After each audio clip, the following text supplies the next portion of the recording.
Hallo und willkommen zu unserer Serie Mein Laptop von innen. Hier möchte ich euch in einem schnellen Überblick zeigen, wie ihr den Akku tauscht und wie ihr an die wichtigsten Komponenten herankommt, wie SSD, RAM, Lüfter. Ich zeige euch dabei das Innenleben des Laptops. Ich zeige euch auch, was es an Tipps und Tricks noch gibt, was ihr vielleicht beachten müsst. Und dass es im Grunde genommen nicht so schwer ist, einen Laptop aufzuschrauben und an die einzelnen Komponenten heranzukommen. Legen wir los!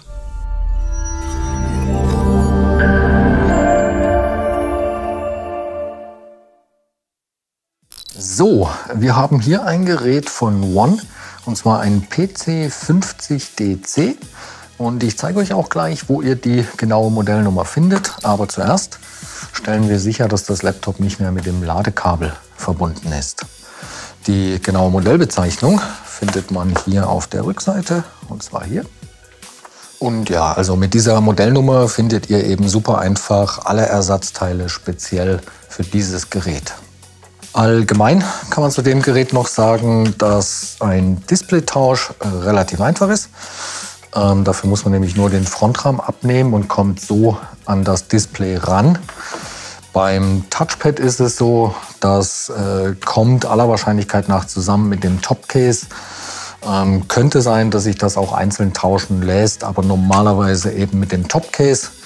Und bei der Tastatur ist es so, die kann man tatsächlich einzeln tauschen, auch direkt von oben, ohne das Gerät aufmachen zu müssen. Und dafür muss man diese beiden Schrauben hier rausnehmen. Da ist auch das Tastatursymbol quasi schon dran. Und das habe ich jetzt hier schon gemacht.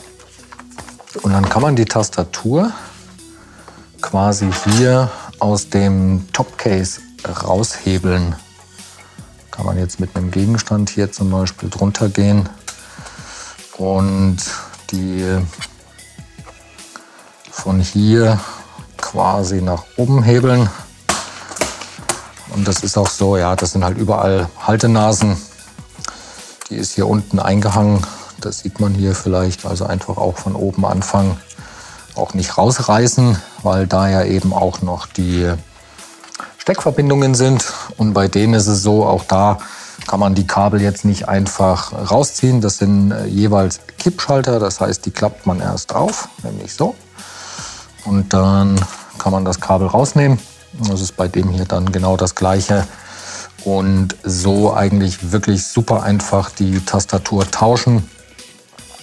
Beim Wiederverbinden muss man einfach nur schauen, da gibt es hier auch diese weiße Linie, dass das Kabel wirklich oder die Kabel da wirklich auch wieder richtig drin sitzen. Genau so. Und dann wieder zuklappen, dann sieht man, verschwindet hier die weiße Linie. Und dann kann man die Tastatur selber hier vorne wieder einhaken. Einfach schauen, dass da auch wirklich alle Haltenasen unter dem Gehäuse sitzen. Und dann nach unten festdrücken. Und ähnlich wie beim Ausbau versuchen da so ein bisschen am Rahmen, nicht direkt auf den Tasten, so dass man wirklich auch durch dieses Knacken dann sieht und hört, dass die Tastatur da wieder voll drin ist. Und genau, falls man eben nur die Tastatur tauschen will, dann natürlich auch die beiden Schrauben wieder rein. Aber so ist das hier tatsächlich sehr problemfrei. So, wenn man jetzt aber doch an das Geräteinnere heran will, muss man hier tatsächlich dann natürlich auch alle Schrauben rausnehmen. Und das sind einmal die beiden von der Tastatur natürlich, die. Hier ist eine und auch hier an den Ecken sitzen nochmal zwei Schrauben. Und da ist es so, dass diese beiden Schrauben hier ein bisschen länger sind als der Rest. Das heißt, die dann einfach am besten getrennt aufbewahren und sich das merken. Und ansonsten, ja, das sind ganz normale Kreuzschrauben. Ich benutze hier für alle Arbeiten ein super praktisches Universalwerkzeugset. Da ist alles dabei, was man braucht. Pinzetten, Öffner, ein Schraubendreher-Set mit allen erdenklichen Aufsätzen, die ich mir jetzt hier schon mal zurechtgelegt habe. Ja, und für die Kreuzschrauben und eigentlich auch für alles im Gerät kann man dann als Aufsatz hier ein PH0 benutzen. Und wie gesagt, ich habe die Schrauben jetzt hier alle schon gelöst. Und in dem Fall kann ich jetzt hier auch schon anfangen, die Unterseite zu lösen. Und in dem Fall würde ich jetzt hier auf der Vorderseite anfangen, weil da kann man nämlich ganz gut sehen, wo die Verbindung zwischen Unterseite und Gehäuse verläuft. Und dann versucht man eigentlich, sich hier eine Öffnung zu schaffen und das dann nach oben zu hebeln. Und da sieht man auch schon, das funktioniert hier schon ganz gut. Genau, und das Knacken, was dann hier so vorkommt, auch das ist völlig normal, da muss man keine Angst haben. Das ist eben einfach, wenn sich hier die Einraststellen lösen. Und dann arbeitet man sich hier im Grunde genommen einfach nur mit Geduld einmal um das Gerät herum. In dem Fall ging das jetzt relativ leicht. Falls das bei euch nicht so leicht geht, dann in der gleichen Technik einfach weitermachen, auch hier an der Seite und eben immer weiter hebeln, bis man irgendwann hier mit ein bisschen Rütteln und Wackeln die Unterseite abnehmen kann. Und ja, so sieht dann das Gerät von innen aus. Gut, bevor wir jetzt irgendetwas weiteres machen, trennen wir als allererstes den Akku vom Mainboard, dass das Gerät auch wirklich keinen Strom mehr hat. Und da sehen wir hier den Stecker und den kann man in dem Fall jetzt einfach hier nach hinten rausziehen und ist da eben so schon mal auf der sicheren Seite. Gut, was können wir hier noch sehen? Wir sehen hier drüben eine SSD und hier passen tatsächlich aber auch zwei rein. Vielleicht sind da bei euch auch zwei, aber auf jeden Fall, das könnte man jetzt noch nachrüsten. Dann sehen wir hier die beiden RAM-Riegel. Hier ist das WLAN-Modul mit den beiden Antennen und der Lüfter und der Heatsink in dem Fall für CPU und GPU. Den Akku auszubauen ist auch sehr einfach. Der wird in dem Fall nämlich nur von zwei Schrauben gehalten. Und die Position der beiden Schrauben sollte man sich auch tatsächlich merken, weil das hier zum Beispiel vom Gehäuse gehalten wird. Also da wird der Akku nicht verschraubt. Wenn man da aus Versehen eine reinschraubt, dann ja, kommt man vom Gehäuse nicht mehr rein. Also sich die beiden hier merken. Der Akku selber ist hier auch ein bisschen eingeschoben. Das heißt, sobald die Schrauben raus sind, kann man den hier ein bisschen anheben und dann sieht man das hier, dass der so ein bisschen eingeschoben ist und ja, so natürlich gegebenenfalls auch tauschen. So, genau, also das Touchpad ist in dem Fall jetzt von oben, also von der anderen Seite quasi draufgeklebt. Wie gesagt, ich denke, das kommt mit dem Topcase. Worst Case wäre, dass man hier mit einem Heißluftföhn irgendwie versuchen müsste, das zu lösen. Das ist immer so ein bisschen ja, eine knifflige Sache, aber wie gesagt, ich denke, das kommt mit dem Topcase. Unter dem Akku hier sehen wir übrigens auch noch die CMOS-Batterie. Die läuft hier zum Mainboard, kann man also auch da einfach rausziehen. Die ist hier nur aufgeklebt. Und genau, wenn man jetzt zum Beispiel den RAM tauschen will, das ist immer super einfach. Der wird nämlich nur von diesen beiden silbernen Klammern hier gehalten. Die muss man dann so ein bisschen nach außen ziehen. Und dann springt der einem förmlich schon entgegen. Und dann kann man den so eben tauschen oder auch nachrüsten. Beim Wiedereinbau, der geht nur in eine Richtung. Der würde so gar nicht reinpassen. Und dann kommt er einfach zurück in den Slot und wird nach unten gedrückt, bis die beiden Klammern hier wieder einrasten. Genauso einfach wie der RAM ist auch die SSD oder SSDs, die werden jeweils eben nur von einer Schraube hier gehalten. Das heißt, sobald man die raus hat, kann man die hier aus dem Slot ziehen und auch so eben tauschen oder nachrüsten. Da ist jetzt noch ein Kühlstreifen drauf, den kann man dann auch einfach wieder hier drauf kleben.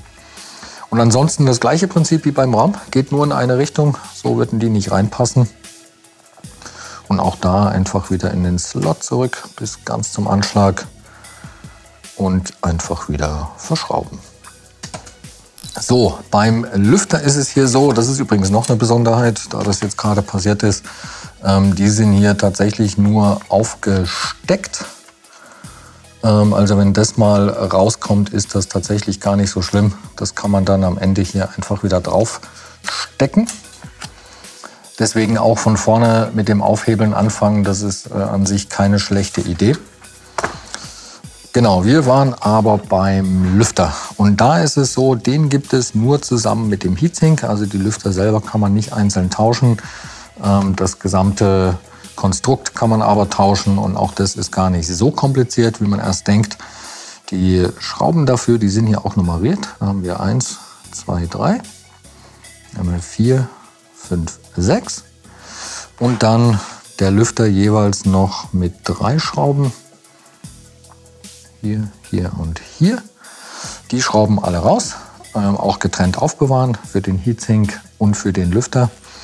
Man kann sich da auch einfach noch ein Foto machen und die Kabel laufen dann einmal hier. Auch den kann man einfach rausziehen und hier, auch den kann man einfach rausziehen. Und genau, da kann man auch sehen, wie gesagt, wenn man sich ein Foto macht, erkennt man das dann auch. Aber man kann hier sehen, dass die Kontakte bei dem Stecker nach oben zeigen. Das heißt, da weiß man auch gleich, in welche Richtung der Stecker wieder reinkommt. Und dann ja, gegebenenfalls neue Kühlpaste drauf, aller Wahrscheinlichkeit nach sogar. Und dann kommt der Heatsink einfach wieder zusammen mit dem Lüfter auf das Gerät. Der ist auch passgenau und muss nur wieder verschraubt werden. Beim Einbau auf jeden Fall halt ganz wichtig, nicht vergessen auch wirklich die Stecker, die Lüfter wieder zu verbinden, dass die danach auch anspringen. Genau. So, wie gesagt, der Akku-Einbau super einfach. Der wird eben hier an der Unterseite eingehakt und der hat auch hier neben den Schrauben noch so kleine Positionierhilfen. Das heißt, da fällt er automatisch in die richtige Position und muss nur wieder verschraubt werden. Und wie gesagt, das waren diese beiden hier. Und was ich jetzt auch gerade sehe, ist, sollte hier eine SSD verbaut sein, dann läge die Schraube hier unter der SSD. Das heißt, wenn man den Akku tauschen will, müsste man auf jeden Fall die SSD hier drüben ausbauen, um dann an diese Schraube hier ranzukommen. Und am Ende, genauso wie beim Lüfter, das Wichtigste eigentlich, wenn man wirklich alle Arbeiten abgeschlossen hat, nicht vergessen, den Akku auch wieder zu verbinden, dass das Gerät auch wieder Strom bekommt. Sonst ärgert man sich und muss es nochmal aufmachen. Und ja, dann kann man eigentlich die Unterseite wieder verbinden. Genau, und falls einem jetzt eben diese Abdeckung hier drüben abgegangen sein sollte, dann kann man die hier wieder draufstecken. Da gibt es hier noch so eine kleine Nase, die kommt dann quasi hier drauf. Genau. Und dann sitzt das hier quasi wieder richtig. Und dann kann man die Unterseite von oben auf das Gerät legen und dann einfach wirklich nach unten hin festdrücken. Da kann man auch relativ fest drücken, dass sich auch alle Einraststellen wieder verbinden.